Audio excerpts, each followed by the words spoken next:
bom dia a todos, sejam bem-vindos. Eu sou Bianca Santos, sou apresentadora da Rádio CBN, do programa CBN Rio. É uma honra estar aqui com vocês.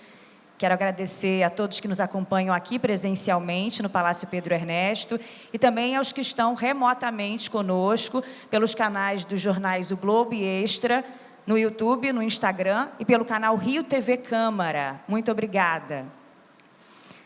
Este evento, vamos lembrar que é uma realização da Editora Globo e da Rádio CBN com apoio da Câmara Municipal do Rio, que aconteçam outros eventos como esse. Rio do Futuro. Vamos debater um Rio melhor para os cidadãos cariocas e é muito simbólico estarmos aqui no Palácio Pedro Ernesto, onde estão os representantes da nossa população, né? Então, a gente vai falar sobre ideias práticas para tornar esse Rio melhor para as próximas gerações, para os cidadãos. E eu vou apresentar a nossa mesa aqui para a gente começar esse debate de ideias que eu tenho certeza que será muito produtivo. Vamos falar com a vereadora Tânia Bastos. Vou começar pelas mulheres. Que é vice-presidente da Câmara Municipal do Rio, é relatora da Comissão Especial do Plano Diretor, está no 4º mandato como vereadora e é autora de dezenas de leis que defendem os direitos das mulheres, pessoas com deficiência e com transtorno do espectro autista. Vereadora Tânia Bastos, muito bom dia. Bom dia a todos que nos assistem e também os que estão aqui conosco na plateia. Vereadora Rosa Fernandes, que tem 8 mandatos e é presidente das comissões de Finanças, de Revitalização da Avenida Brasil e do Cumpra-se. Participou do trabalho pioneiro de inclusão do movimento brasileiro de alfabetização, viajou por todo o Brasil e conhecendo a realidade das capitais e de cidades. Bom dia, vereadora, bom tê-la aqui. Bom dia, o prazer é nosso e a sua sugestão devidamente acatada, principalmente porque a vice-presidente está aqui. Então, assim, que outros momentos como esse aconteçam, porque é uma oportunidade ímpar da gente poder passar para a população tudo aquilo que é feito nessa casa. É verdade. Vereador Edson Santos, lá na ponta, atualmente presidente da Comissão de Cultura, é sociólogo, tem um histórico de participação em decisões para a igualdade racial, tendo sido, entre 2008 e 2010, ministro-chefe da Secretaria de Políticas de Promoção da Igualdade Racial. Seja bem-vindo, vereador. É um prazer estar aqui para trocar ideias sobre a Câmara e a cidade do Rio de Janeiro, com vereadores, parceiros aqui da casa e com pessoas que pensam a política e a cidade do Rio de Janeiro. Acredito que será uma manhã muito prazerosa para todos nós. Tenho certeza disso. Aqui ao meu lado, Antônio Mariano, doutor em Ciências Políticas e subsecretário de Assuntos Estratégicos da Casa Civil, já foi secretário municipal de Turismo, subsecretário de Obras no Estado e também atuou na Câmara Municipal como assessor legislativo. Bom dia. Bom dia, muito obrigado pelo convite, é uma honra estar aqui, principalmente depois de tantos anos trabalhando aqui nesse palácio, poder debater ao lado de pessoas tão qualificadas que eu admiro tanto, principalmente esse time de vereadores. Comecei pelo Parlamento, agora Executivo, e vamos aos nossos convidados que restam. Carolina de Paula, doutora em Ciências Políticas e pós-doutora em Estudos Comportamentais pelo IESP-UERJ, é consultora da Unesco em avaliações de impacto social, foi também coordenadora da área qualitativa em Instituto de Pesquisa de Opinião e possui publicações sobre o comportamento político. Muito obrigada pela presença. Bom dia a todos e todas. Obrigada pelo convite. É uma alegria estar aqui para a gente fazer esse debate hoje, né? Essa conexão entre parlamentares, né, membros da burocracia e sociedade, analistas políticos, é sempre uma alegria. Obrigada. Nós que agradecemos. E Bruno Maia de Carvalho, conselheiro do Tribunal de Contas do município, formado em Comunicação Social, pós-graduado em Direito Processual Civil, já foi procurador na Corte e esteve à frente de um projeto que resultou no desenvolvimento de uma nova ferramenta de consulta à jurisprudência do TCM Rio. Bom dia. Bom dia, Bianca. Bom dia a todos que nos acompanham aqui, presencialmente, também de forma remota. Queria parabenizar a Bianca pela essa iniciativa da CBN, da Editora Globo, apoiada aí pela nossa Câmara Municipal. Acho que é uma oportunidade para a gente debater temas importantes que projetam o futuro da nossa cidade. É fundamental esse tipo de discussão, esse tipo de debate, e é muito enriquecedor para a sociedade civil. E nesse primeiro painel, vou mediar 2 painéis nesta manhã. Nesse primeiro, a gente vai falar justamente sobre a relação entre o parlamento e a população. Como que projetos podem ser concebidos a partir das necessidades, da urgência da sociedade? O que pode ser feito para que todo esse processo burocrático, né, se desenrole mais rápido, com mais celeridade, para que ideias sejam colocadas em prática, sejam tiradas do papel e colocadas em prática. Também como que conversam legislativo e executivo para que essas ideias sejam colocadas em prática, para que projetos sejam de fato executados, né? E como que o nosso dinheiro é fiscalizado, o que é importantíssimo a gente saber. Então, vou endereçar a primeira pergunta aos vereadores Tânia Bastos, Rosa Fernandes e Edson Santos, que é sobre a mudança de comportamento da cidade pós-pandemia. Porque o ritmo das coisas mudou, né? As regiões do Rio se transformaram, o centro do Rio esvaziou, é um exemplo grande disso, e tudo muito rápido. Então, como que o legislativo acompanha esse movimento e as novas demandas da população nesse período pós-pandêmico? Vereadora Rosa. Bianca, talvez essa casa seja uma instituição das mais próximas da população. Os 51 vereadores, ou eles representam segmentos, ou eles representam regiões. E certamente tem um contato, e eu vou dar o meu depoimento, a minha experiência, que é um contato permanente com as pessoas, onde a gente se reúne, discute sobre problemas, e a grande parte dos projetos, a grande maioria, é oriundo dessas reuniões. As pessoas passam as suas necessidades e nós, com um bom ouvido, a gente consegue encaminhar para essa casa a pauta de soluções ou a pauta de apresentação daquilo que a gente encontra na população. Eu acho que, cada vez mais, as pessoas estão exigentes dessa aproximação. Não dá, e a população não aceita, esse distanciamento em que os representantes aparecem de tempos em tempos. Isso é um alimentador do nosso trabalho. As nossas audiências públicas, as nossas CPIs, as indicações legislativas, os projetos de leis, as fiscalizações, elas são pautadas, na maioria das vezes, ou por denúncias, ou por conversas na comunidade, onde a gente aprende muito com a população aquilo que é prioridade, aquilo que é importante para a vida delas. Essa história de pandemia, pós-pandemia, a Câmara foi brilhante, porque todos estavam muito acuados, todos muito assustados. E nós, pela oportunidade de trabalhar pelo Zoom, nós tínhamos contatos diários com todos os vereadores. E nós conseguimos brigar e gritar muito pelo equipamento de proteção individual, que era o que nós mais observávamos, a inexistência logo no início da pandemia, até porque não havia tempo de importar, de comprar, enfim. Nós começamos a nos preocupar com aqueles que não podiam mais trabalhar nas ruas, que é o caso dos informais.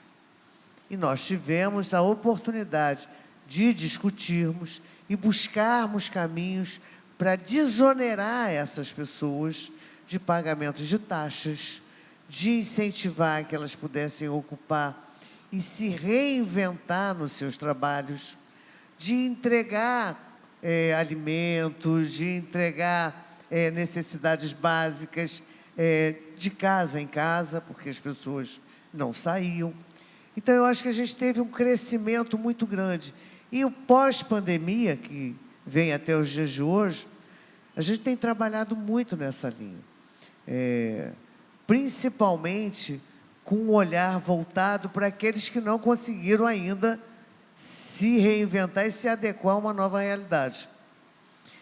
Então, nós começamos trabalhando com parcelamentos de taxas de impostos, com a questão da mais-valia, dando para determinadas áreas da cidade um desconto nunca dado anteriormente, com um parcelamento muito maior, tirando as pessoas da ilegalidade, principalmente por falta de concursos, de ferartes.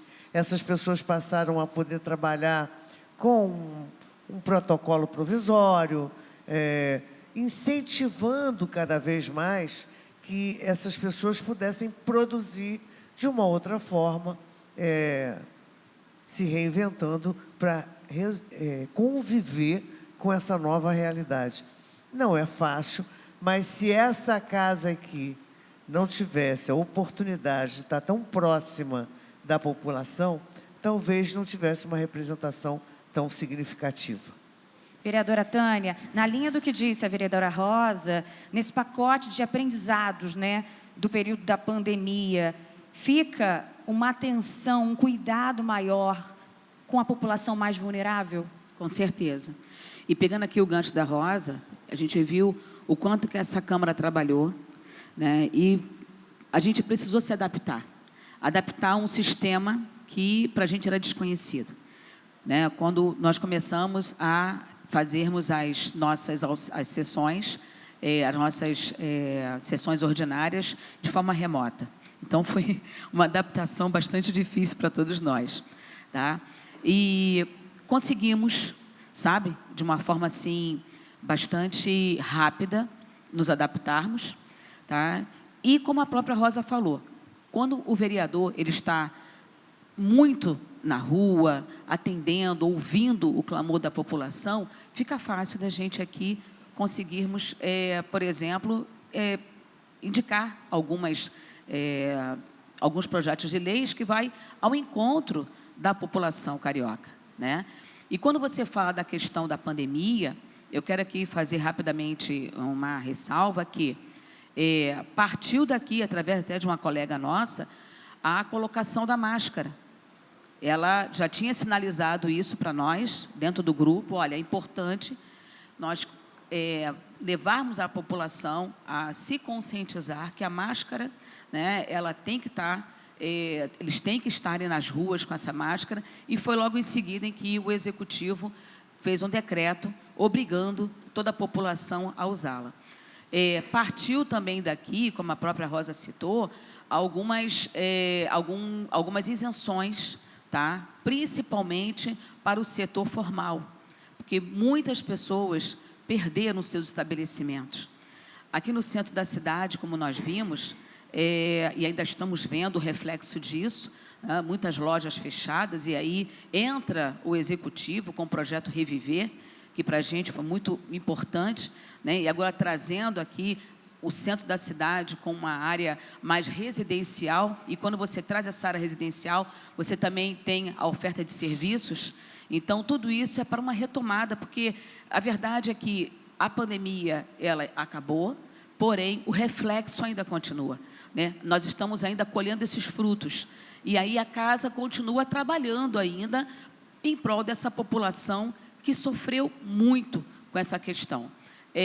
Tivemos aí, da parte do Executivo também, ações veementes, ações afirmativas em que as pessoas que chegavam dentro, né, por exemplo, do hospital, foi tido ali uma compra significativa de respiradores, enfim, equipamentos, né, tomógrafos, que também é importante falar, que era o primeiro equipamento importante para detectar a pneumonia. Então, assim, eu acredito que o Rio de Janeiro, ele foi muito bem, mediante a outras cidades, tá? Fora aí do nosso, não só estado, mas também do país, do nosso país, conseguiu, assim, passar bem por esse problema.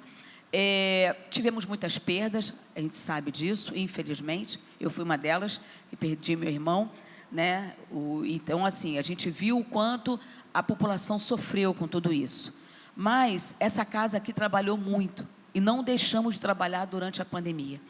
Essa casa aqui se debruçou em tudo o que pudemos fazer na época para dar uma resposta de imediata a essa população que tanto sofreu. Né? As pessoas que trabalham de forma informal, como a própria Rosa citou, foram os mais assim, afetados. Né? E aqui a gente sempre tentando monitorar isso e trabalhar de uma forma bastante coesa, porque isso para a gente também fortaleceu o parlamento, a união de todos os vereadores para votarmos projetos de grande relevância e com uma agilidade assim como nunca já se viu nessa Casa de Leis. Vereador Edson, essa união de esforços, ela de fato pôde ser destacada na época da pandemia, inclusive aqui no parlamento, né? E o que hoje o senhor ainda tira desse período? E também aproveitando para falar sobre o setor da cultura. O senhor está à frente da Comissão de Cultura, ele foi muito castigado também no período da pandemia. Até hoje, o senhor acompanha essa categoria com projetos importantes, então fale um pouco sobre isso também. Então, eu acho que a pandemia nos deu a oportunidade de repensar a cidade do Rio de Janeiro. Nós tínhamos, a meu ver, né, uma estratégia de desenvolvimento da cidade muito centrada no eixo Barra-Jacarepaguá. Basta ver que os grandes eventos realizados na cidade do Rio de Janeiro, os Jogos Pan-Americanos, os Jogos Olímpicos, privilegiaram aquela região em termos de investimentos de equipamentos e investimentos também de infraestrutura. Eu acho que esse ambiente nos deu a oportunidade de repensar isso, tanto que nós discutimos aqui, votamos o programa de revitalização, né, do centro da cidade, discutimos e votamos a questão também de estender a revitalização até a área de São Cristóvão, que é uma área importante, com infraestrutura já bastante consolidada no Rio de Janeiro. Então, propício os investimentos na cidade do Rio de Janeiro voltados para aquela região em termos de moradia, em termos de atividades econômicas, né? Agora, uma coisa que ficou evidente na pandemia, né, é que o setor que mais foi penalizado é o setor cultural, né? Principalmente o pessoal que toca à noite, o pessoal da música, sofreu muito com isso.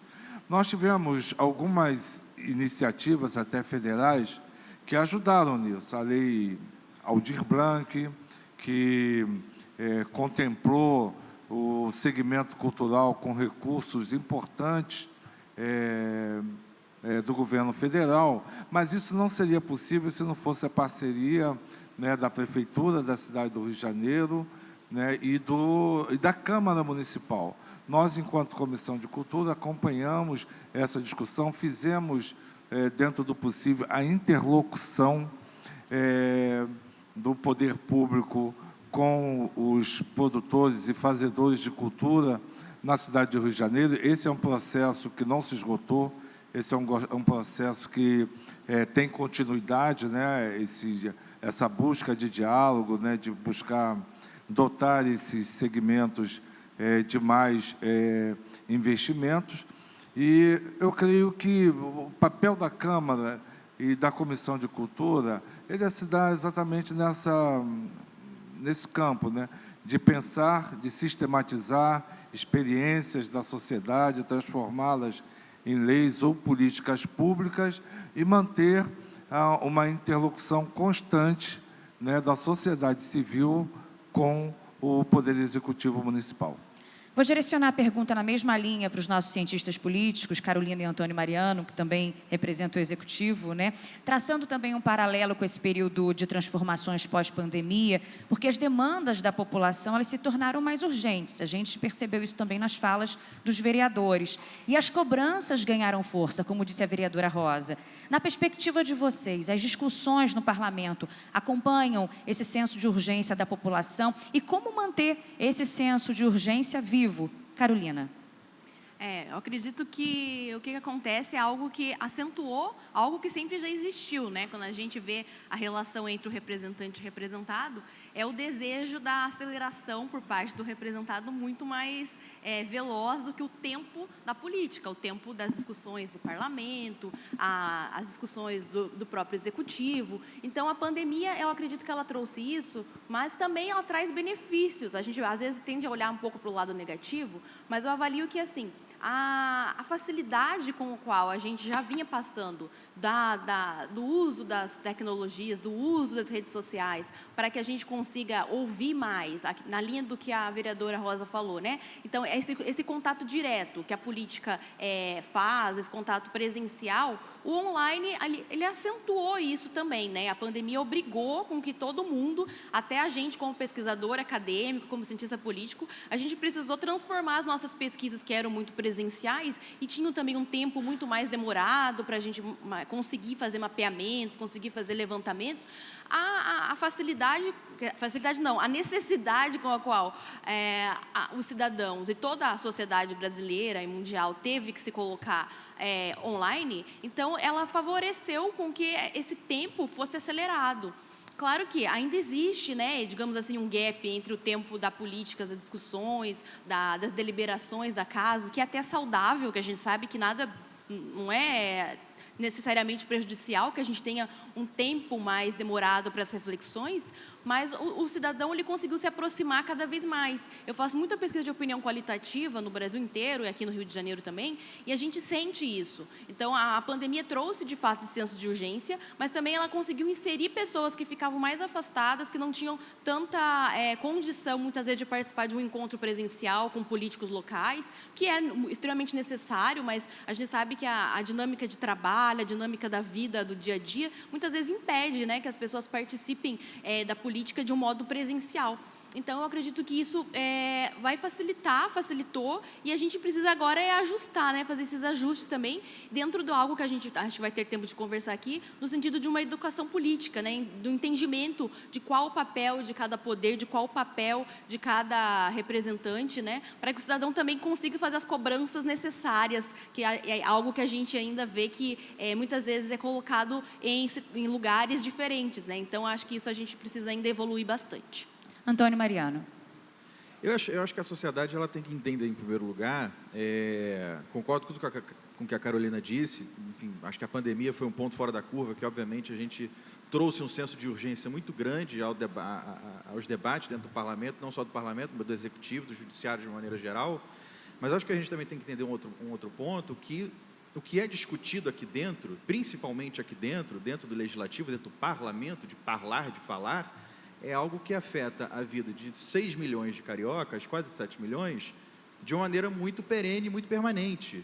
Isso aqui não é a iniciativa privada que eu vou criar uma startup, eu vou criar uma empresa, vou criar uma solução e amanhã ela vai estar na rua e se não der certo, no dia seguinte eu posso cancelar ela, posso acabar com ela, posso, enfim, fechar a empresa. Isso aqui é diferente, isso aqui é uma coisa que, como eu falei, afeta 6, 7 milhões de pessoas e a gente tem que ter um pouco de saber dosar um pouco essa ansiedade da urgência, porque, afinal de contas, uma lei aqui, ela demora para ser aprovada, eu acho que ela está certa em ser, tem que demorar para ser aprovada, claro que demorar 3, 5 anos é uma coisa, demorar 2, 3, 6 meses é outra, mas tem que ter essa discussão, né? A gente tem que ter essa discussão entre todos os 51 representantes para, no final das contas, entender, afinal de contas, o que é melhor para os 6 milhões de cariocas que estão aqui. É diferente, por exemplo, do executivo, que hoje eu faço parte. Eu trabalhei aqui quase 7 anos e acompanho isso muito de perto. No executivo, uma canetada do prefeito, um decreto resolve e é praticamente a mesma coisa. Se não der certo dali uma semana, você pode descanetar, né? Cancela o decreto, pronto, revoga-se o decreto. Aqui não, aqui para revogar uma lei, você tem que fazer outra lei revogando a lei que já estava, né, vigente. Então, acho que a gente tem que ter um pouco... calibrar um pouco esse senso de urgência também, porque é claro que essa é uma cobrança muito devida, eu acho que sim, a Câmara mudou muito nesses últimos anos, está aqui o presidente Caiado, que essa semana recebeu de novo o prêmio de instituição no país mais transparente, então acho que isso mostra o trabalho que a Câmara Municipal vem fazendo nos últimos 3 anos, Mas acho que é isso, a gente tem que saber um pouco dosar essa ansiedade, que obviamente a pandemia, de novo, foi um ponto fora da curva, foi um ponto de alguma forma benéfico para a sociedade, enfim, óbvio, tirando todos as coisas ruins. Eu também tive uma perda, meu avô também faleceu, mas a gente entendeu facilidades, ferramentas e assistência de urgência dentro do parlamento. Mas, de novo, por outro lado, tem que entender, isso aqui não é uma empresa, isso daqui não é um lugar onde a gente vai ter uma solução amanhã no estalar de dedos. Sob a perspectiva do Tribunal de Contas, Bruno, o que se aprendeu e o que é colocado em prática ainda a partir das lições da pandemia? Bianca, aproveitando a fala de vocês todos, eu vou citar aqui um escritor espanhol que eu gosto muito, chamado José Ortega y Gasset. Uma das questões centrais da obra dele, uma obra filosófica, ele era escritor, ensaísta, filósofo. Ele diz o seguinte, ele fala: eu ou nós somos nós e nossas circunstâncias. A gente só existe, só faz sentido no mundo a partir de como a gente articula as circunstâncias que a vida nos coloca. Então, eu acho que isso tudo que a gente está falando serve para que o Estado saiba olhar para o cidadão, e o cidadão, de volta, olhar para o Estado, essa relação ela seja redimensionada, e eu acho que a pandemia foi uma grande oportunidade para deixar essa relação mais próxima, como a Rosa falou. O cidadão ouvido, os vereadores ouvindo ali de perto as demandas, as necessidades, de forma muito premente. Uma aceleração, em alguns momentos, do processo legislativo para atender justamente essas demandas que se fez necessário. Mas eu acho que a pandemia ajudou o cidadão a ficar mais próximo do parlamento, do poder legislativo, o executivo também dando as respostas, os poderes se articulando também. Eu acho que o Tribunal de Contas está redimensionando seu papel junto à sociedade. Hoje o Tribunal de Contas tem um olhar muito mais orientador, indutor. Ele pode ajudar, por exemplo, o executivo a formular suas políticas públicas, nunca substituindo o executivo, sempre respeitado as balizas da democracia, né, dos poderes, do equilíbrio dos poderes. Mas o Tribunal de Contas vem se reinventando. Eu sou relator da saúde para o biênio 23-24, com o apoio do presidente Guaraná. Esse ano a gente criou um grupo de trabalho interinstitucional que envolve Secretaria de Saúde, e eu queria agradecer aqui o Daniel Soranche, que foi um grande lutador nesse processo aí da pandemia e de retomada. A Rio Saúde também, que é a empresa pública, o braço da administração indireta da saúde na cidade. A Controladoria Geral do Município, o Tribunal. Então, é um grupo interinstitucional quadripartite que está tratando as questões afetas à saúde de forma contemporânea, de forma tempestiva. Não é mais aquele tribunal que olha para o processo de uma circunstância que não se verifica mais, de uma realidade que já não é mais essa. É um tribunal agora que está olhando para o que está acontecendo no momento, acompanhando a gestão e podendo ajudar de forma muito mais efetiva, né, Bianca? Bom, comecei falando sobre pandemia porque não tem como esquecer, né, desse período que vivemos. Acho que é um marco, né, nos separa aí do passado e do futuro a partir dessa crise de saúde. Então, é muito interessante ouvir as falas dos senhores sobre esse período pós-pandêmico e o que se tirou de lição dele. Mas quero aproveitar a fala do Antônio Mariano para falar sobre discussões no parlamento a partir de um assunto que foi discutido durante 2 anos, o plano diretor. É um pacto social, uma espécie de pacto social, que esta casa renova a cada 10 anos e, portanto, tem muito a ver com o tema desse evento, Rio do Futuro, e também com esse painel, a relação entre eleitores e eleitos, né? Queria saber dos vereadores como foram essas discussões, como foi esse debate de ideias, usando o instrumento básico da democracia, tão importante. Vereadora Rosa Fernandes.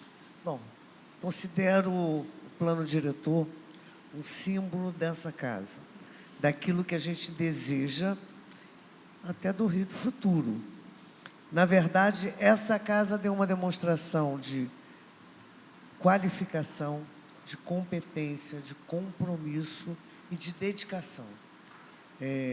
Os temas foram discutidos dentro dessa casa, mas foram levados para todos os cantos dessa cidade.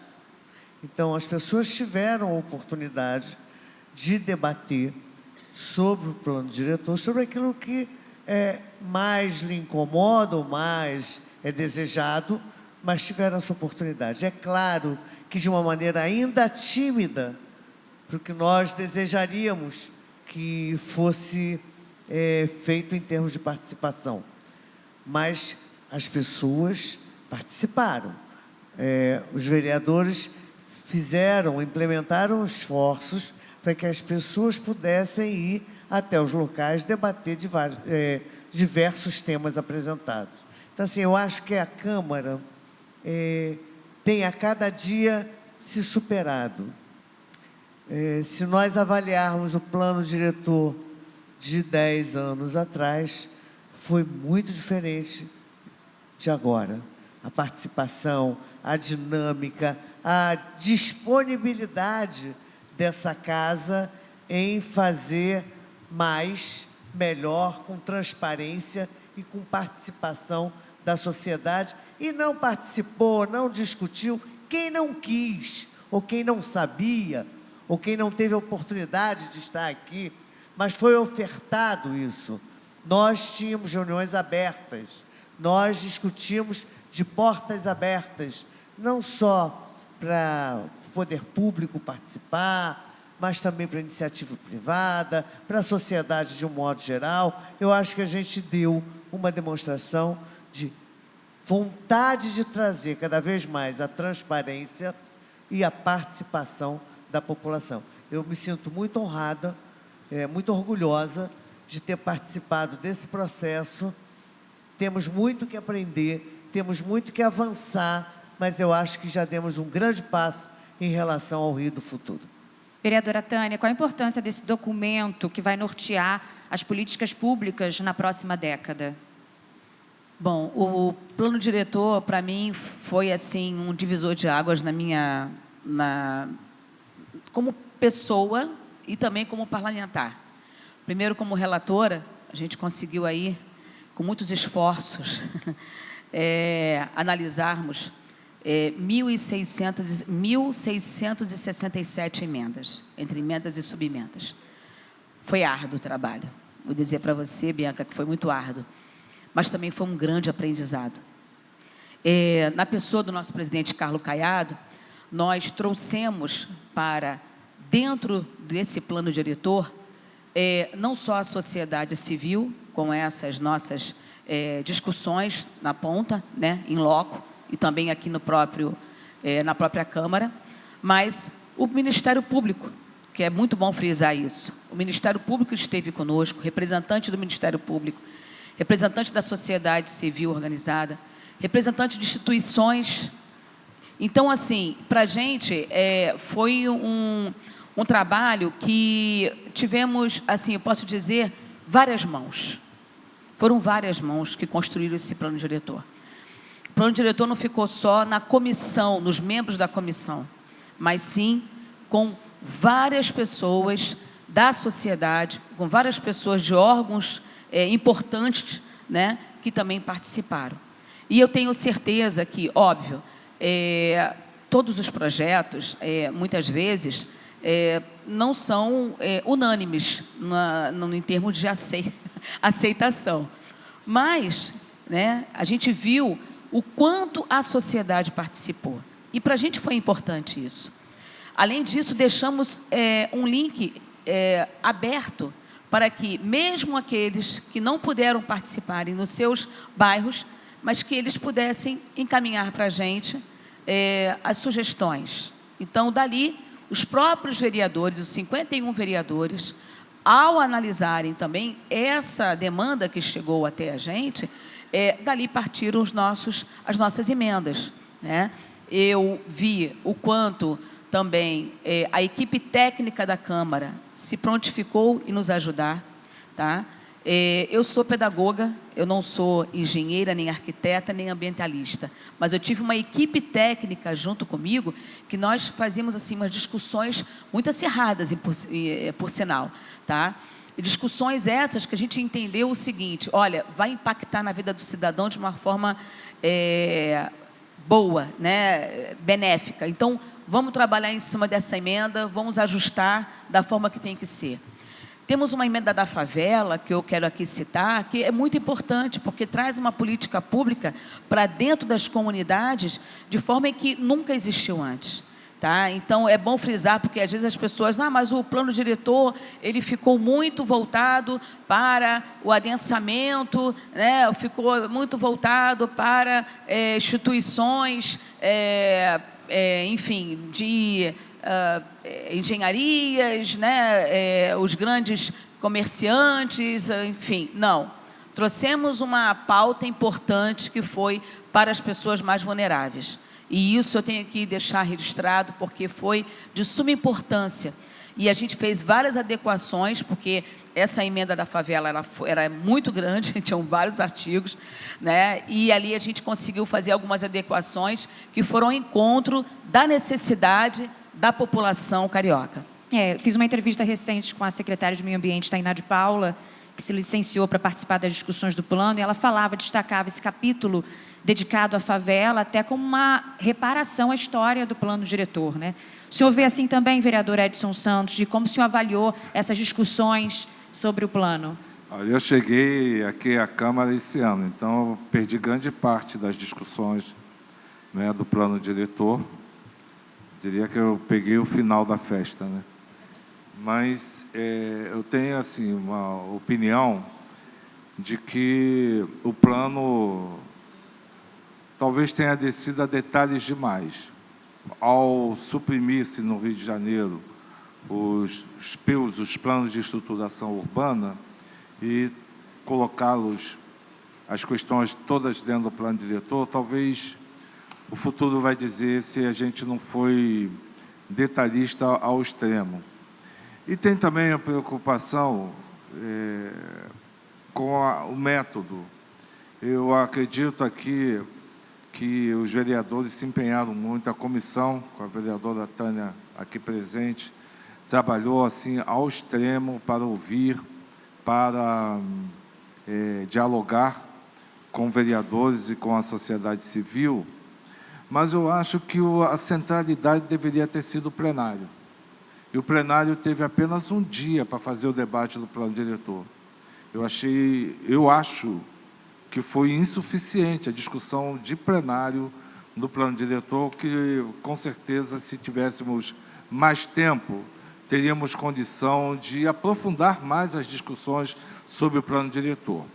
Outra questão que eu quero aqui elencar é a questão de que eu acho que o plano, como é um plano decenal, que estabelece diretrizes, a questão da infraestrutura viária do Rio de Janeiro não foi tratada, a meu ver, devidamente, assim como a questão dos transportes. Não que a gente vá detalhar o sistema de transporte dentro do plano diretor, mas apontar diretrizes ao sistema de transporte da cidade, eu acho que seria objeto de discussão do plano diretor. O plano diretor não é a questão urbana, não é apenas as edificações, as legislações de edificação da cidade. A questão urbana, ela abrange como as pessoas moram e como as pessoas se deslocam na cidade, para o trabalho, para o lazer, né, para o seu dia a dia.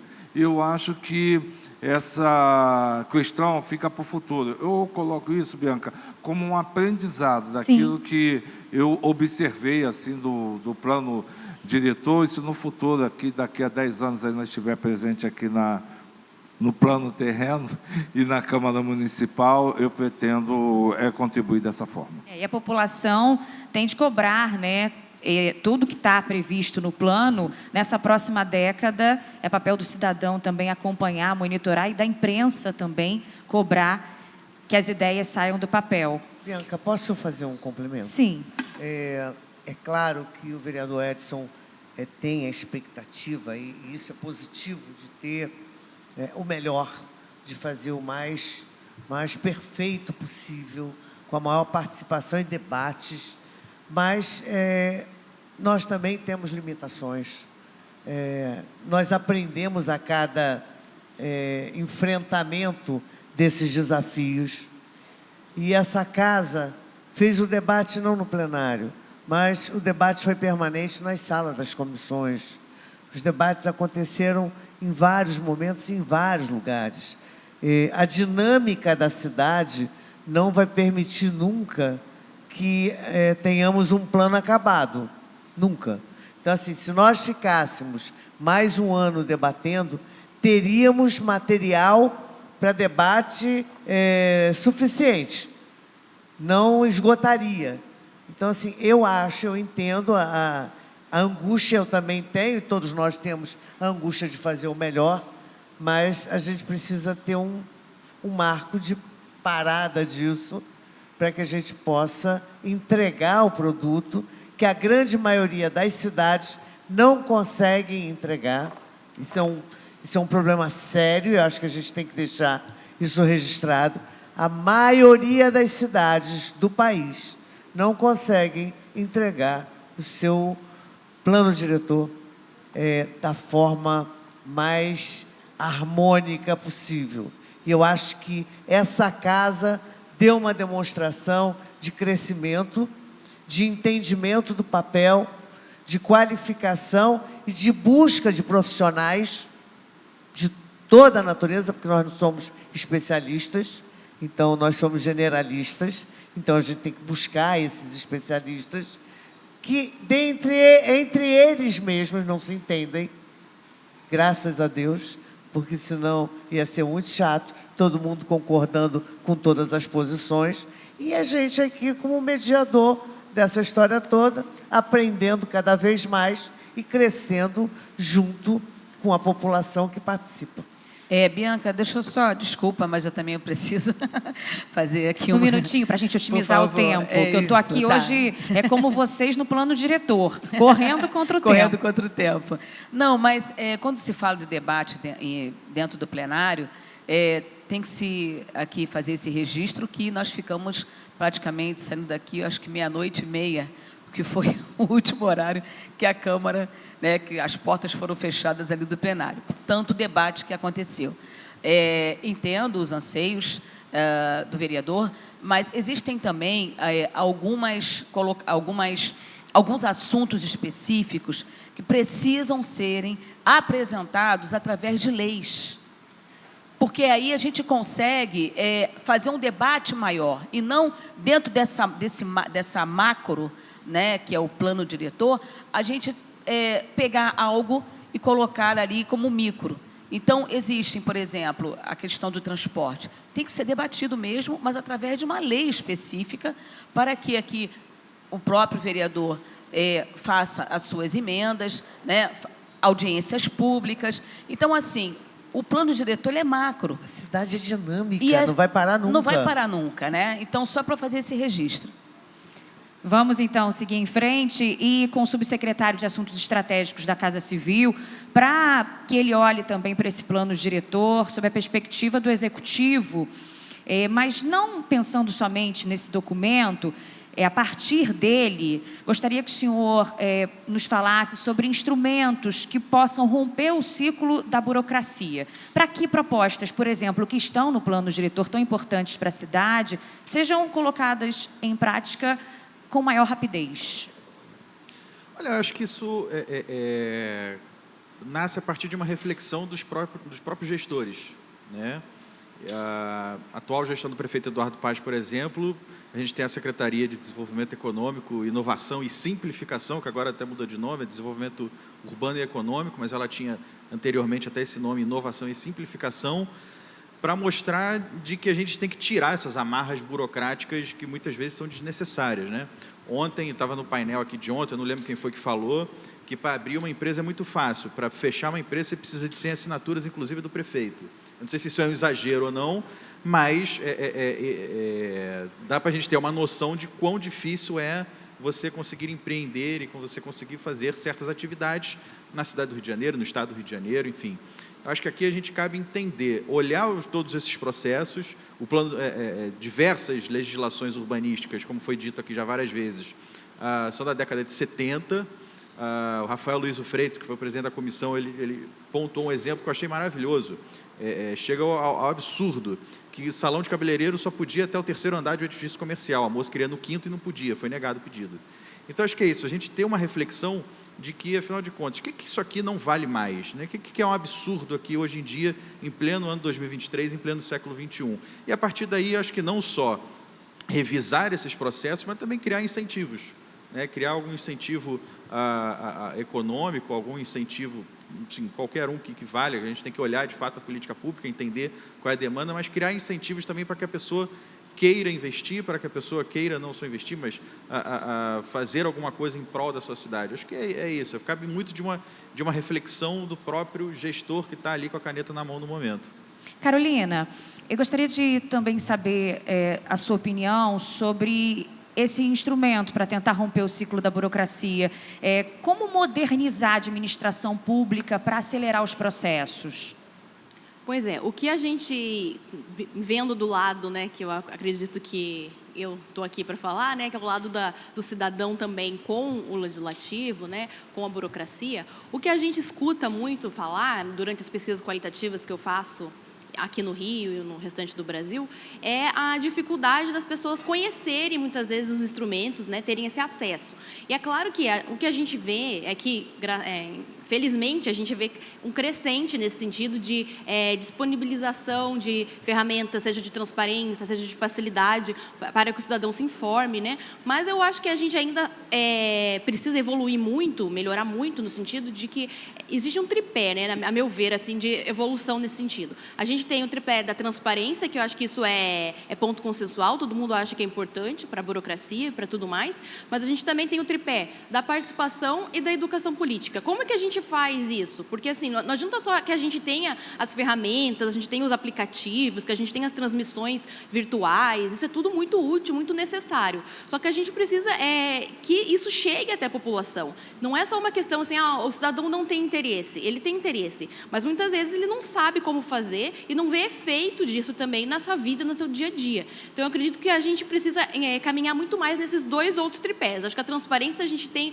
evoluído muito, claro que dá sempre para ficar mais transparente, é possível, mas ensinar, claro, as pessoas, claro que é cultural, claro que é difícil, a gente sabe que a situação de descrédito na política, na classe política, na burocracia do Estado, não é exclusividade do Brasil, não é exclusividade do Rio, é mundial. Então, eu acho que se a gente não caminhar nesse sentido, né, de mostrar a necessidade, da importância disso e como chegar nessas ferramentas, nessas formas de relação do cidadão com a classe política, aí a gente não vai conseguir nunca evoluir nesse sentido, por mais que a gente tenha esses instrumentos cada vez mais modernos e cada vez mais atualizados.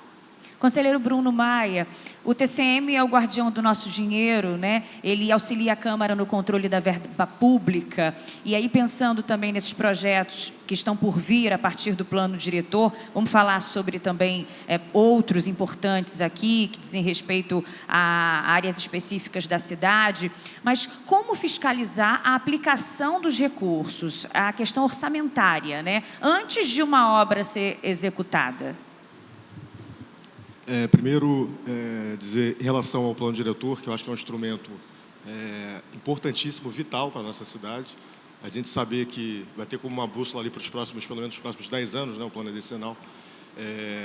E o plano, como as vereadoras colocaram, ele concentra assuntos, temas transversais, na verdade, né? Porque você está falando ali de mobilidade urbana, você está falando de sustentabilidade, meio ambiente. Então, é tudo que diz respeito à vida da urbe, tudo.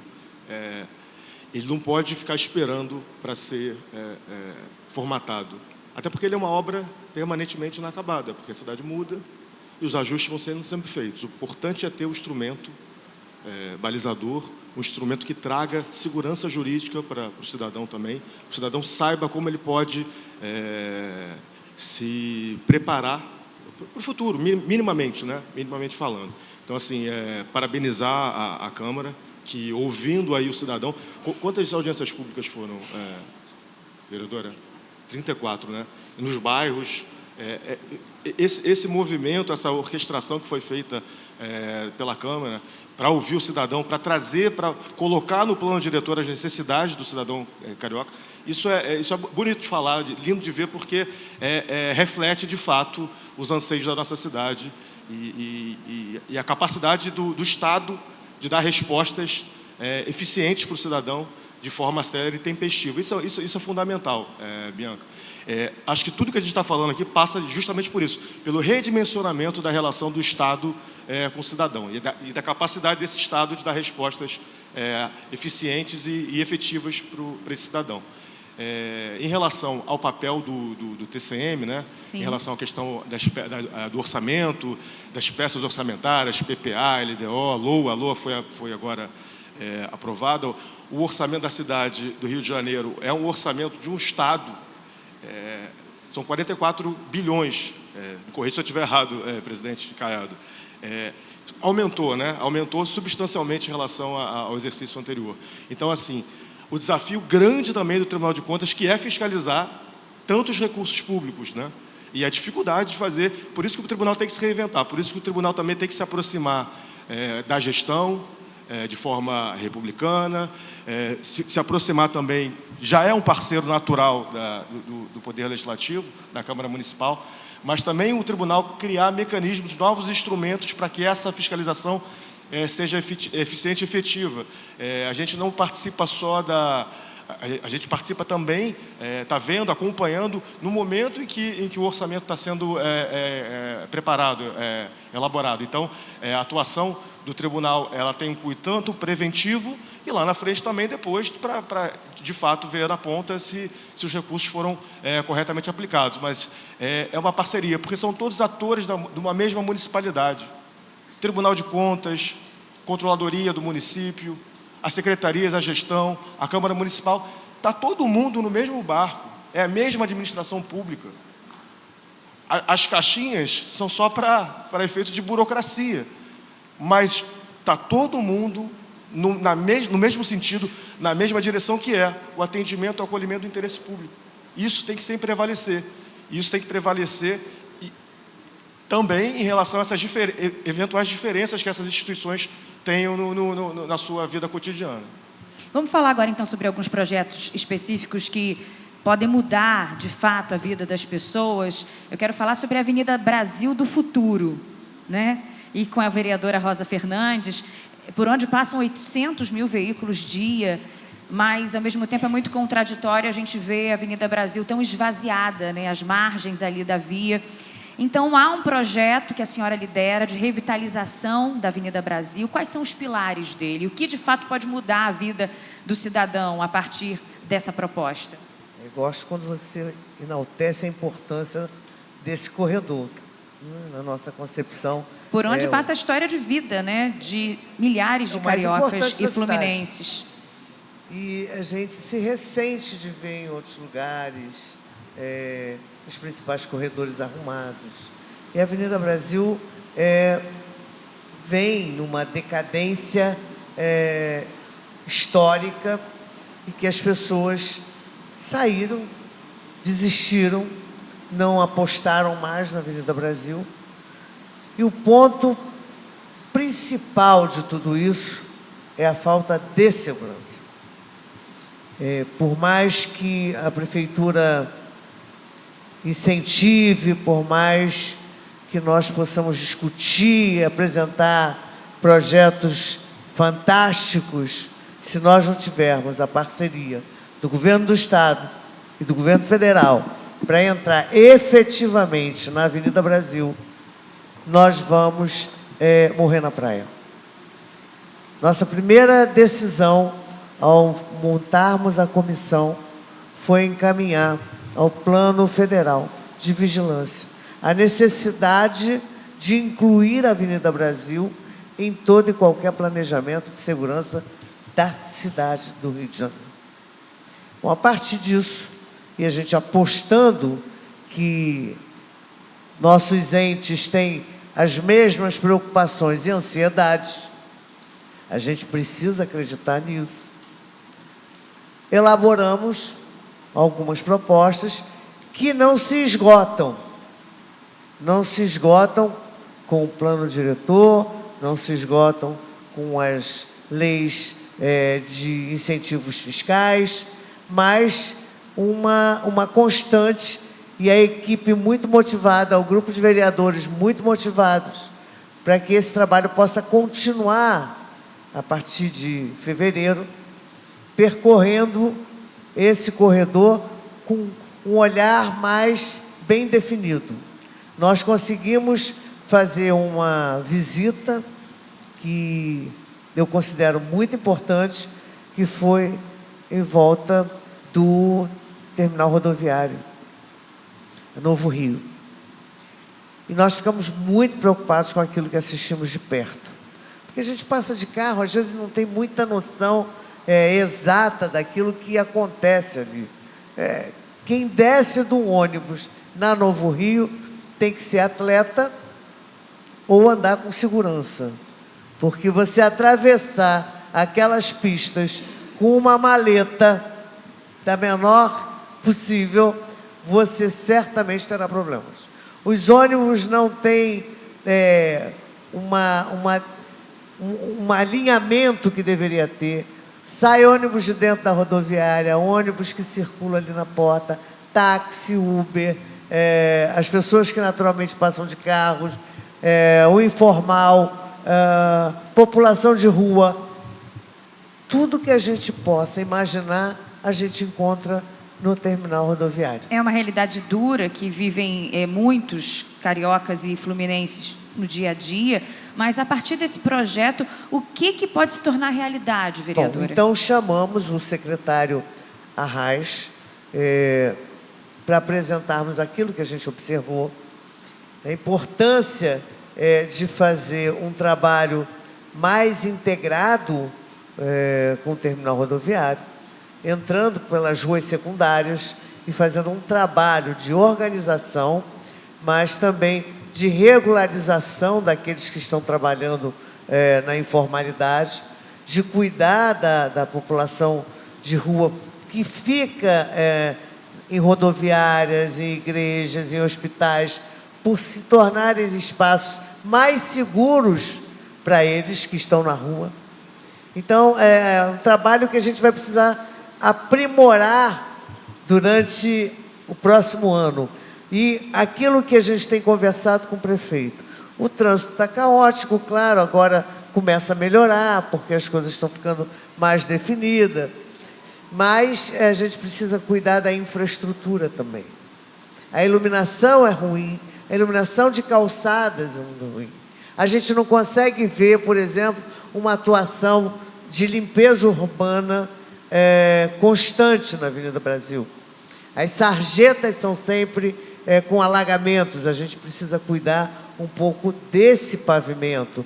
Então, assim, a gente precisa cuidar da questão ambiental. Tivemos reuniões aqui com o segmento de hotelarias, em que a gente queria atrair e incentivar de alguma forma para que eles também pudessem ocupar espaços, né, nessa via, para aqueles que vêm para o Rio de Janeiro para trabalhar ou se reunir no centro da cidade. Então, não adianta ele ir para um hotel na Barra da Tijuca e ficar horas na linha amarela tentando chegar na cidade do Rio de Janeiro. Então, ele sai do aeroporto, sai da rodoviária e ter a oportunidade de ter ali um hotel disponível para que essas pessoas possam se acomodar. E aí pensar também no turismo religioso, que a gente pode fazer, pensar em outras alternativas. Eles elaboraram algumas propostas. Enfim, a gente está dando incentivo para aqueles que saíram e querem retornar para a Avenida Brasil, aqueles que têm dívidas e, por isso, não conseguem continuar, aqueles que vierem incrementar essa via, terá também incentivos de PTU, de ITBI, enfim, aquilo que essa casa puder oferecer para os empreendedores. Eu tenho certeza que há uma boa vontade e uma consciência da importância da Avenida Brasil na cidade do Rio de Janeiro. É um projeto que, se sair do papel, será transformador, de fato, para a cidade do Rio de Janeiro. Mas, Carolina, há uma descrença do ponto de vista do cidadão para projetos desse tipo, até por todo o histórico que a própria vereadora apresentou. A gente viu verdadeiros elefantes brancos aí em obras no Rio, inclusive na Avenida Brasil, obras intermináveis que estão se encerrando agora, né? Mas como vencer esse descrédito É com transparência, é um dos caminhos, né? A senhora também citou mais cedo a questão da transparência, é um dos caminhos? Sem dúvida, é um dos caminhos. E algo importante também, que a gente coloca muitas vezes, no sentido de que as pessoas, às vezes, a gente tem, às vezes, uma visão equivocada de que o cidadão, né, ele não tem muita paciência para ouvir explicações, que ele só quer ver ações. Por um lado, isso é verdadeiro, mas também não é. Então, pelo que eu percebo, existe uma ansiedade, até uma vontade do cidadão de ouvir, né, os parlamentares, ouvir os políticos, vamos colocar assim de modo geral, o que dá para fazer e como vai fazer, e a apresentação também no sentido da transparência também, mas também da mensuração das ações, dos efeitos. É por isso que é tão importante que a gente trabalhe com evidências, com o uso de dados, também para a gestão, mas também para a apresentação da comunicação política parlamentar, né? Porque eu acredito assim que o cidadão ele tem paciência, ele tem esse entendimento também. Não é uma questão assim, precisa ser só ação prática, né? As pessoas estão cansadas do discurso. Elas estão cansadas do discurso vazio, das promessas. Mas quando existe um discurso bem fundamentado, bem argumentado do que dá para fazer e como iremos fazer, eu acho que esse é o caminho para a apresentação do que existe o plano, do que existe o projeto. Então, no sentido de simplificar toda essa discussão que é feita aqui, que é muito importante, mas também de aperfeiçoamento dessa comunicação, dessa forma de apresentação dos dados. E acho que isso é muito necessário. As pessoas elas querem ver os dados, elas querem entender o que os políticos estão fazendo, porque elas não sabem o que os políticos estão fazendo. Então, acho que isso é uma carência. E elas precisam de algo assim que seja feito de um modo simples também, intuitivo, né? Então, aí vai muito de quebrar-cabeça no sentido de como apresentar essa comunicação, mas que é importante, essa explicação, ela é importante. Não só, digamos assim, as entregas, né, os entregáveis. E não só também um denuncismo, no sentido de cobrança, quando a gente fala muito em transparência, aquela questão, só vou fazer uma denúncia. O cidadão também já está cansado disso. Então, é importante que ele veja projetos e entenda esses projetos. Importante também a parceria entre Legislativo e Executivo para a execução de um projeto gigantesco como esse, da Avenida Brasil. Por isso te pergunto, Antônio Mariano, qual é o caminho também, sob a perspectiva do Executivo? Parcerias público-privadas? Podemos pensar nisso quando falamos da Avenida Brasil? Sem dúvida nenhuma. Acho que acabou que eu nem sei como é que ficou no final das contas, no final do plano diretor, mas do início do projeto, o que o Executivo enviou como mensagem, por exemplo, era que parte da Avenida Brasil você deixaria ela livre, sem amarras, para que o privado pudesse propor o que ele queria fazer ali naquela região. Do meu ponto de vista, não sou urbanista, sou cientista político, mas eu achei excelente. Você deixa livre a iniciativa privada para ela pensar melhor aquela região sem qualquer outra obstrução. Acho que, para além de PPPs, como você falou, parceria públicos-privadas, essa relação também do Executivo com o Legislativo, grandes projetos muitas vezes também têm que passar por aqui. Reviver Centro, que hoje é um case de sucesso aqui na cidade do Rio de Janeiro, está sendo exportado para outros municípios, por exemplo, teve que passar por aqui. Foi uma lei que foi aprovada na Câmara Municipal. Grandes obras muitas vezes precisam de financiamentos, e financiamento tem que ser aprovado na Câmara Municipal. Então, esse diálogo entre Executivo e Legislativo é sempre muito benéfico. Claro, como o nosso procurador do TCM bem pontuou, sempre de maneira muito republicana, afinal de contas, um faz, o outro legisla e fiscaliza, são poderes independentes, mas acho que esse diálogo harmônico, obviamente, é sempre importante, muito mais do que, também como falou a Carolina, do que um denuncismo, né? A gente está cansado de denúncia, claro que a gente tem que cobrar, é óbvio que a gente tem que denunciar, a gente é a imprensa, o Legislativo, o Executivo está aqui para isso, para ser cobrado, mas também para trabalhar em parceria. Afinal de contas, aquela velha máxima, né? Aquele clichê, juntos é que somos fortes. E o TCM, como se posiciona num projeto como esse? Haverá um grupo de trabalho para acompanhar os trabalhos na Avenida Brasil? Certamente, Bianca. O tribunal está muito preparado e o corpo instrutivo, o corpo técnico do Tribunal de Contas, ele é altamente qualificado, os auditores, os técnicos. Então, acho que vai ser um desafio muito grande. Você falou das PPPs também. A gente está acompanhando agora a PPP do Souza Aguiar. É um grande desafio. Acho que é uma nova forma da gestão modelar ali o serviço. Mas sabendo que sozinho não consegue. Precisa do particular, precisa da iniciativa particular. Então, tem que criar condições. Aí eu bato sempre na tecla da segurança jurídica, criar condições para que a gente consiga atrair esse investimento privado e a gente consiga, no limite, entregar serviços públicos de qualidade para a população carioca, não é isso? Vou falar sobre algumas causas dos vereadores agora, começando com o vereador Edson Santos, a questão cultural que merece muita atenção, muito respeito, e tem neste parlamento, através da comissão que o senhor lidera. Quais são os projetos mais importantes, recentes, que o senhor pode destacar, vereador? Bom, no âmbito da questão cultural, a questão do patrimônio material da cidade do Rio de Janeiro é fundamental, a sua preservação, né, ou recuperação em algumas situações. Mas eu acho que o desafio maior, Bianca, é o patrimônio imaterial. É o que nos faz ser cariocas, né? O nosso modo de fazer cultura, o nosso modo de pensar enquanto uma população com características específicas na cidade do Rio de Janeiro.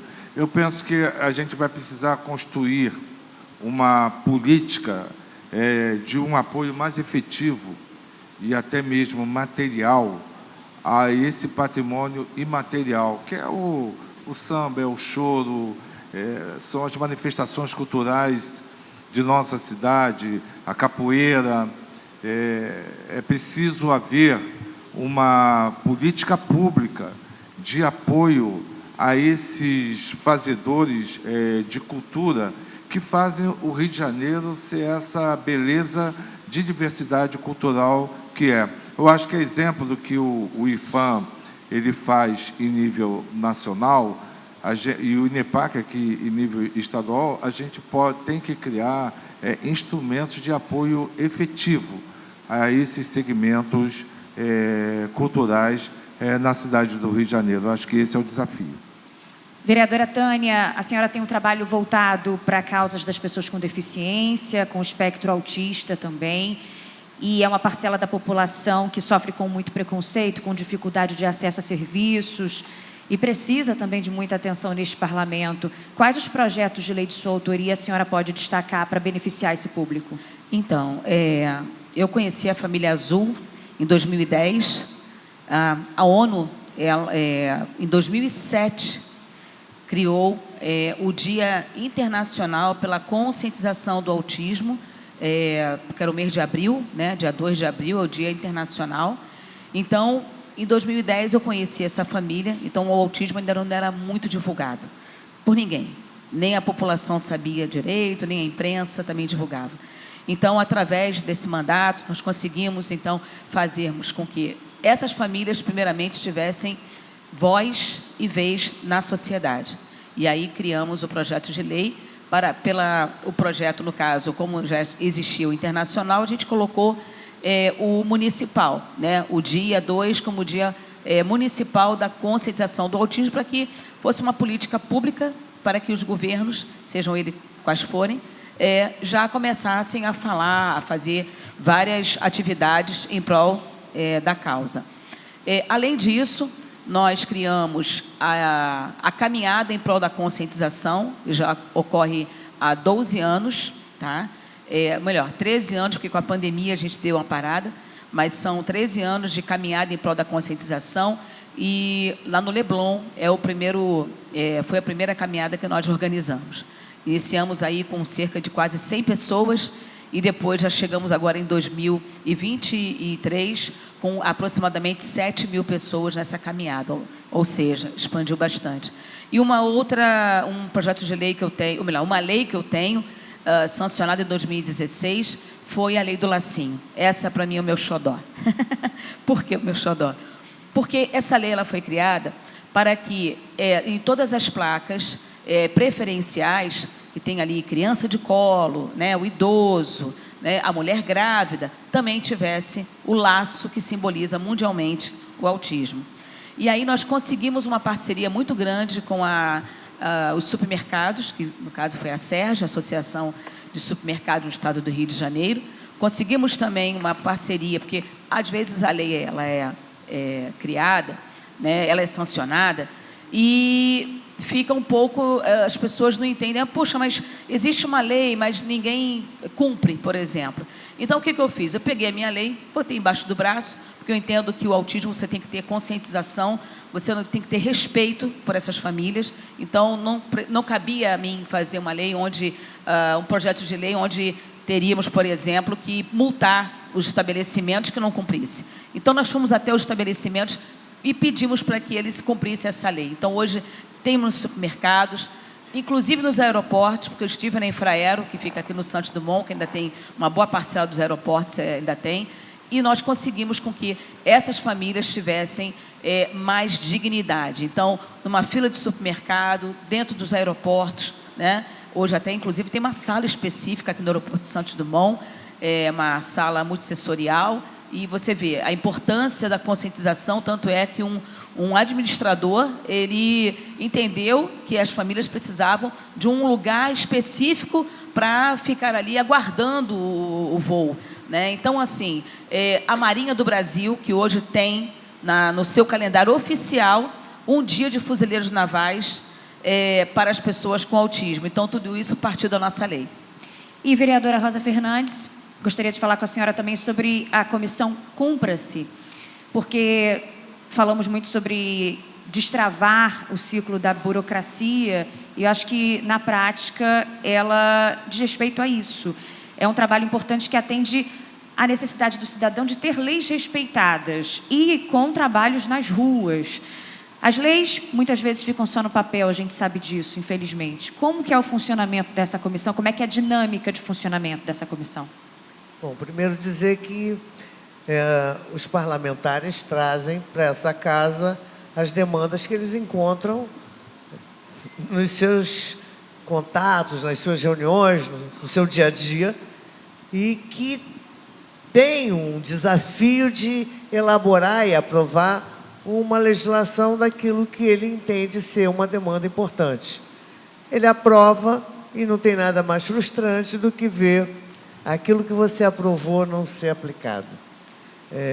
Eu tenho vários exemplos, e quando nós lançamos a ideia do Cumpra-se, eu fiquei assustada, porque nós tivemos que limitar para cada parlamentar o máximo de 5 projetos. Nós temos hoje mais de 100 leis que não são cumpridas, e temos um canal de denúncias de tantas outras que não são cumpridas na ponta e que a população conhece e chama atenção para isso. Nós identificamos uma denúncia, e a gente terminou dando prioridade, que é não permitir acompanhante em determinados exames do paciente. Mulheres, né? Principalmente. E aí nós chamamos a Secretaria de Saúde antes de fazermos uma diligência nesses espaços, e quando nós, e eu digo nós, o poder público, não cumpre o seu papel, não dá para punir a iniciativa privada. Ou dá o exemplo, ou é melhor a gente recuar e dizer, esquece. E aí eles entenderam a importância de colocar os cartazes em todos os órgãos conveniados, equipamentos públicos, para que a população tomasse conhecimento, e a partir disso nós poderíamos ir nas empresas privadas, nos hospitais privados, cobrar a postura correta. Está combinado, a partir do dia 15 de fevereiro, nós vamos fiscalizar os órgãos públicos e depois nós vamos para os particulares, os privados.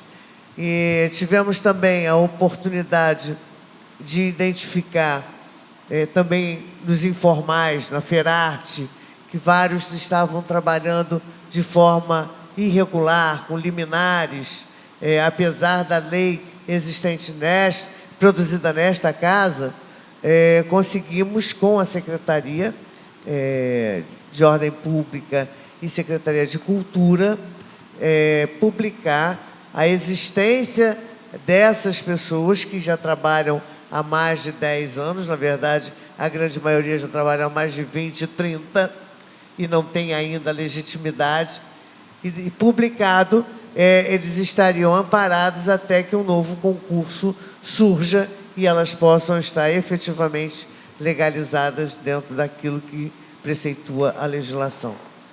Carolina, o trabalho da comissão, cumpra-se, na sua avaliação, é um exemplo de como acelerar as ideias, né, que estão aqui no parlamento para que elas cheguem na rua com mais celeridade. A senhora mesmo disse que o cidadão tem um anseio de mais ação do que discurso, né? É esse o caminho. A gente tem outros exemplos também nesse sentido, até que venham de fora, de outros estados ou países? Com certeza, né? Acho que a minha fala anterior é bem nesse sentido, né? Então, é uma das formas que a gente tem dessa aproximação e desse resgate da proximidade das pessoas com a política, né? A gente vê que é crescente, né, o afastamento, e a gente vê que são tentativas, são formas necessárias. Acho que o Cumpra-se é muito interessante, né? Eu até não sabia, vou até pesquisar, me informar mais sobre isso. Eu acredito que vai muito na linha do que eu escuto as pessoas pedindo, né, no sentido de que os políticos têm que fazer também a parte deles. Então, isso, nesse sentido, eu avalio que é bastante positivo também.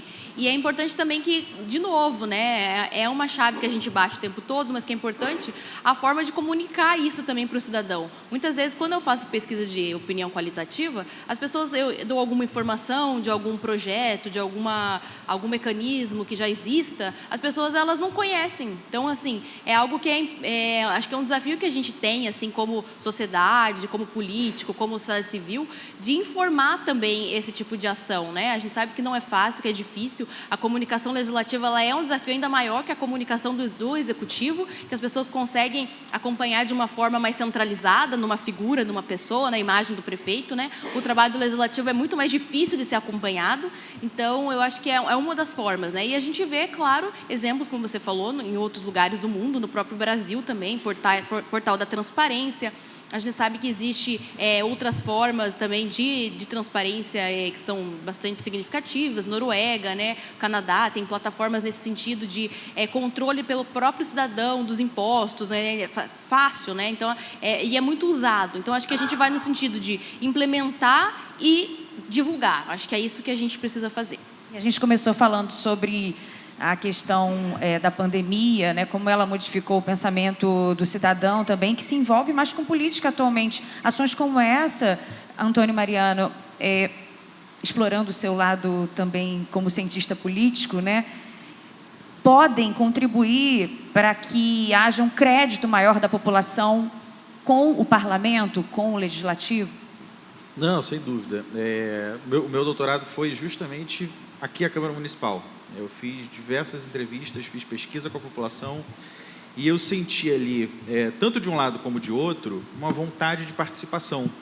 Da Câmara, os vereadores que eu entrevistei falando, a gente tenta e a gente se ressente de que a população não participe mais, porque a gente explora as redes sociais, porque a Câmara, de uma maneira institucional, também vem melhorando seu trabalho para tentar atrair cada vez mais o cidadão aqui para dentro. E o cidadão, por outro lado, falando, mas eu não conheço tão bem, eu não sei por aonde conseguir essa informação, mas eu queria participar. Eu acho que o plano diretor, por exemplo, que teve aí suas mais de 30 reuniões públicas espalhadas pela cidade, é um excelente exemplo disso. Todas as reuniões estavam sempre cheias, né? Quando você faz uma audiência pública aqui no plenário, essa audiência está cheia, porque as pessoas de fato se interessam por aquele tema. É óbvio que você não vai atingir, é impossível você atingir 6 milhões de cariocas e também é impossível que 6 milhões de cariocas estejam interessados. Mas você tem a sua parcela da sociedade considerável que quer participar e que participa. Então, acho que isso é uma questão de buscar a fórmula perfeita, fazer o match, tentar fazer cada vez mais esse match entre a Câmara, a política e o cidadão. Quero exaltar aqui este painel formado, na sua grande maioria, por mulheres, e falar sobre as causas de enfrentamento à violência contra a mulher, aos crimes de feminicídio, também lideradas pela vereadora Tânia Bastos. Como que o seu trabalho voltado para essas causas tem colaborado para o enfrentamento a essa violência, vereadora? Olha, primeiro dizer que quando eu cheguei a essa casa, em 2009, na minha posse, eu logo detectei que a Câmara não tinha uma comissão permanente de defesa da mulher. E isso me assustou, porque eu fiz uma pesquisa, e aí, entro no campo da Carolina, eu fiz uma pesquisa e vi que outros municípios tinham essa comissão. E aí, quando eu fui ver, nós tínhamos, a comissão estava como um projeto, né, de resolução, sendo que arquivado. E eu falei, não, vamos desarquivar esse projeto de resolução, vamos trazer à tona, e nós precisamos votar. E conseguimos. Então, a Câmara, ela começou a ter, então, a Comissão Permanente de Defesa da Mulher. Eu observei que as nossas pautas, antes da comissão, elas estavam sendo discutidas dentro da Comissão de Direitos Humanos, né? Então, com isso, logo de cara, a gente já conseguiu criar mesmo aqui dentro dessa casa uma pauta exclusiva para nós mulheres.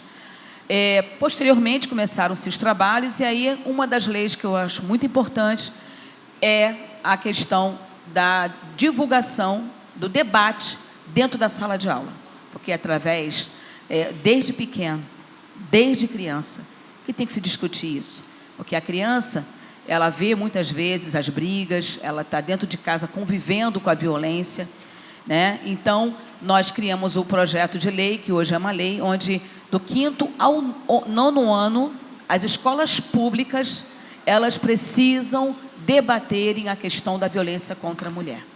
E aí fomos para o campo para fazermos reuniões com as coordenadorias regionais de educação, que são as CREs, e posteriormente foi feita uma capacitação da minha lei, junto com esses profissionais que ficam na própria sala de aula. Então, para mim, foi um avanço muito grande. O futuro passa pela educação, né? Diz respeito às próximas gerações, então, muito interessante esse trabalho. E o Rio do Futuro passa também pelo Carnaval. Então, eu quero encerrar aqui este painel falando um pouco sobre essa que é a festa maior da nossa cultura popular. Querendo saber do vereador Edson Santos quais os projetos que há neste parlamento, no que diz respeito ao Carnaval, batendo na porta aí, e pensando também em um específico, né, sobre um programa de incentivo aos blocos. É possível garantir a sustentabilidade desse projeto, vereador? É o que nós temos que buscar, né? Eu apresentei, inclusive, no orçamento da cidade, uma emenda que foi acolhida pela vereadora Rosa Fernandes, tratando dos blocos afro, que é um segmento do Carnaval do Rio de Janeiro, ainda muito esquecido, né? Não privilegiado pelo poder público. E esse ano vai ter um desfile ali na Pequena África, valorizando a Pequena África. Nós teremos o desfile de blocos afros, e eu apresentei uma emenda nessa direção. A outra questão que eu acho que é importante, né, que o Carnaval não é só a Marquês de Sapucaí, Não. E não são apenas os grandes blocos que desfilam aqui no centro, na Zona Sul e na Tijuca. Existem pequenas manifestações culturais na Zona Oeste, na Zona Norte, que precisam do apoio do poder público. E a questão da sustentabilidade, ela vem em função desse aporte, desse apoio, dessa capacitação que o poder público pode oferecer a esses fazedores de cultura da cidade do Rio de Janeiro. Eu acho que o Carnaval do Rio de Janeiro ele já é um momento dos mais altos de nossa cidade, e poderá ser mais, na medida em que incorpore e seja estimulada as manifestações culturais na Zona Oeste, em Jacarepaguá, na Zona Norte, ali da vereadora Rosa Fernandes, na Ilha do Governador, né, vereadora Tânia Bastos, quer dizer, no Rio de Janeiro, ele seja efetivamente um momento assim único, né, da cidade, do nosso povo, fazendo e expressando o seu modo de fazer cultura. Bom, deixa eu agradecer aqui, acho que conseguimos, satisfeita demais com esse painel, acho que conseguimos dar conta de muitos temas que, de fato, vão impactar na vida das pessoas nos próximos anos. Conversamos sobre o Rio do futuro e que ele seja um Rio melhor. Agradecendo demais a presença de cada um. Subsecretário Antônio Mariano, muito obrigada. Vereadora Rosa Fernandes, muito obrigada. Vereadora Tânia, Bruno Maia, Carolina, vereador Edson Santos. Obrigada a todos. Uma salva de palmas.